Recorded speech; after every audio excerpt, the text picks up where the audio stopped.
Age పెరిగిపోతుంది. పెళ్లి చేసుకోవా? పెళ్లయిపోయింది. మరి పిల్లలు పుట్టలేదేంటి? పెళ్ళై ఏడాది అయ్యాక కూడా?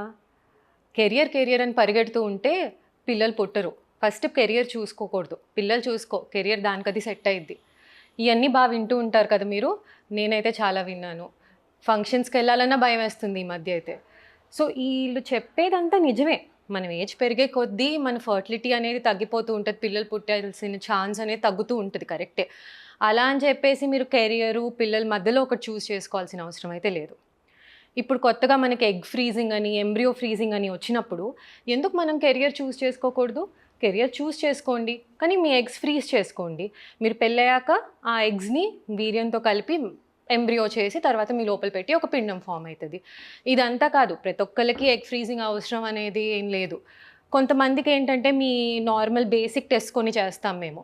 బ్లడ్ టెస్ట్, స్కాన్ చేసినప్పుడు అంతా బావుంది అనంటే, ఓ ఏడాది పాటు you can actually wait without needing ఈ ఎగ్ ఫ్రీజింగు ఇయన్నీ అవసరం లేకుండా కూడా నార్మల్‌గా వెయిట్ చేసుకోవచ్చు.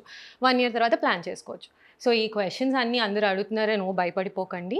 ఒక ఫర్టిలిటీ సెంటర్‌కెళ్ళి చూపిచ్చుకోండి. జనరల్ ఎవాల్యుయేషన్ చేపిచ్చుకోండి. అసలు మీకు ఎగ్ ఫ్రీజింగు అవసరమా? ఎంబ్రియో ఫ్రీజింగ్ అవసరమా? లేపోతే ఇట్స్ ఓకే నేను వెయిట్ చేయొచ్చా? అనేది కనుక్కోవచ్చు. Thank you.